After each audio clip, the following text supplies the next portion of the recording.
Teteh tuh punya program Sekoper Cinta. Betul, itu banyak sekali yang menanyakan Iya, apa Sekoper Cinta, ada kaitannya dengan cinta, iya. Bu Cinta, Apa itu? ataukah cintanya Sekoper?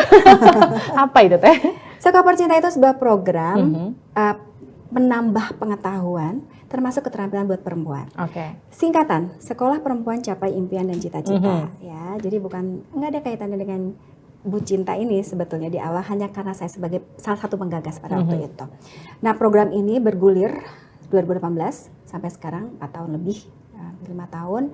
Alhamdulillah banyak. Jadi pembelajarannya itu kita bagi 2. Pertama dasar tematik, yang kedua adalah vokasi.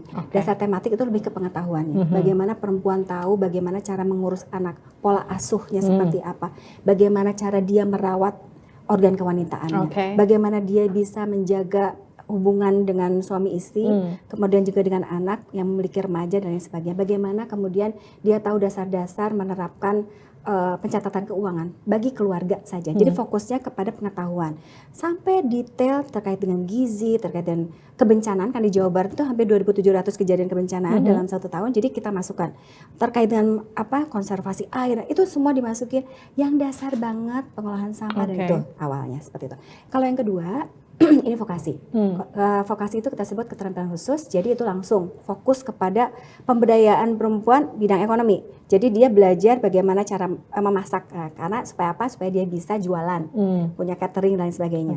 Kemudian dia make up juga, kecantikan, karena ternyata di kampung-kampung, di desa-desa itu butuh banget gitu ya, supaya bisa secantik Teteh Livi. Allah. Terus kemudian juga ada lagi make up, kecantikan, make up, kemudian memasak, menjahit, IT dan juga e-commerce. Karena itu kita udah masuk tuh ke desa tuh, bahkan e-commerce pun dan IT kita masuk ke desa.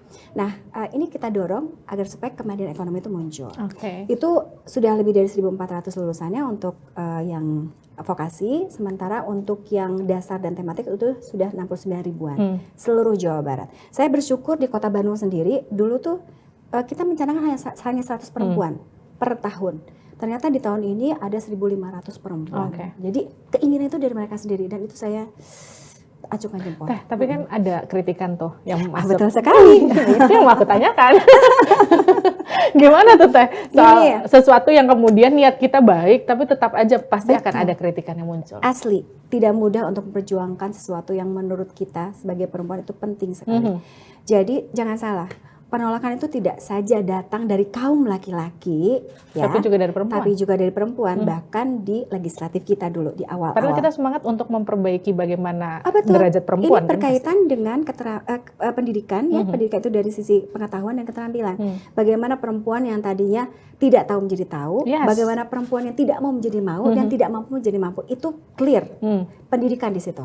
Nah, tapi kemudian ya dari awal mungkin karena Kang Emil adalah sosok individu politik, ya, maka istrinya pun dianggap seperti itu gitu. Nah, jadi kemudian dianggap itu produk politik ya? Dianggap produk politik, padahal nggak ada sama sekali. Perjuangan ini sebetulnya semenjak Kang Emil menjadi wali kota, jadi dari dulu banget.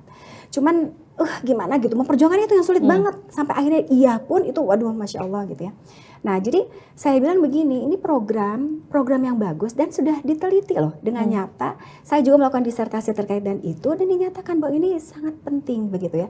Bahwa pemberian pengetahuan dan keterampilan kepada masyarakat itu menjadi salah satu tolak ukur pemberdayaan gitu ya. Nah terus kemudian ketika tadi ya ada kritikan, saya kira tentu saya terima. Apapun untuk membuat program ini lebih sempurna gitu ya. Dengan segala keterbatasan itu tentu kita terima dan kita setiap tahun itu kita lakukan perubahan kok. Bahkan terkait dengan isi kontennya pun kita sesuaikan karena yang membuat konten itu saya langsung pada target sasarannya. Maksudnya begini, kebutuhannya apa nih? Oh ternyata kebutuhannya adalah tentang tadi bagaimana mengolah sampah, maka DLH yang saya libatkan, dinas kebersihan saya libatkan di situ gitu ya, sama komunitas terkait dengan kebersihan gitu. Itu saya libatkan. Terkait dengan air, PDAM saya masukin. Jadi memang semua sumbernya sumber-sumber yang kompeten. Terkait dengan kesehatan anak, IDAI.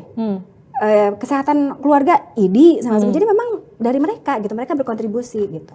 Nah jadi menurut saya itu memang tidak pernah sempurna karena setiap tahun pasti ada perubahan dari sisi konten sekalipun, dari sisi penyelenggaraan sekalipun, karena dulu itu hanya 2.700 untuk sekali pelaksanaan kegiatan. Sekarang itu dalam 1 tahun bisa 27.000 bayangkan peserta didiknya. wah kan luar biasa ya effortnya gitu. Nah jadi saya nggak ada masalah dengan itu, maka kita akan perbaiki terus. Tapi ketika ada orang yang mengkritisi terkait dengan sesuatu yang lebih penting dari itu, misalkan ngapain sih sekolah sekopar tutut itu gitu ya, mendingan bangun jalan. Itu yang saya kritisi. Saya nggak akan mundur satu langkah pun untuk itu. Saya tidak yakin bahwa orang-orang ini patut untuk kita jadikan pemimpin. Kenapa? Karena pengetahuan bagi perempuan itu penting banget. Perempuan yang pinter itu dia akan punya pilihan. Contoh, ketika ini dia punya pilihan, maka dia tidak akan kemudian menjadi PSK misalkan. Ya dia punya pilihan, dia bisa bekerja yang baik karena dia punya pengetahuan. Ya? Minimal ketika dia punya pengetahuan, maka dia bisa tahu apa yang dia harus lakukan. Dia punya pilihan hidup, bagaimana cara mendidik anak. Kalau saya melakukan ini, bagaimana dengan anak saya? Itu dia pilihan. Tapi kalau misalkan dia tidak pintar, dia tidak punya pengetahuan, ya sudah dia akan ke bawah-bawah. Pada akhirnya ya sudah dia masuk ke lingkungan yang negatif. Nah jadi saya sendiri kalau itu saya fight banget. Nah pada satu masa misalkan Sekopar Cinta ini mau dibawa kemana gitu. Saya katakan begini, dasar pengetahuan dan keterampilan itu wajib ada pada setiap perempuan karena ini sudah terbukti nyata ya. Perempuan Jawa Barat yang saya jadikan target sasaran itu ternyata dari hasil penelitian dari 270 responden ternyata 60%-nya adalah SD. Kemudian di luar itu bahkan tidak mengenyam pendidikan sama sekali. Kemudian apalagi? Oh ternyata di atas itu memang ada yang SMP, SMA dan kuliah, tapi itu sangat sedikit gitu. Nah bagaimana menyetarakan mereka? Kan susah gitu kan. Gak bisa mereka masuk sekolah formal. Ada yang menikah, ada yang sudah keburu tua, ada yang ngurus anak dan sebagainya. Ini adalah salah satu ini adalah sekolah non formal gitu. Yang saya kira ini patut diperjuangkan tidak saja oleh saya sesungguhnya oleh siapapun. Nah maka satu masa saya katakan, misalkan ini terlalu cinta nih, bu cinta banget nih gitu, yang nanti akan jadi Teh Atalia.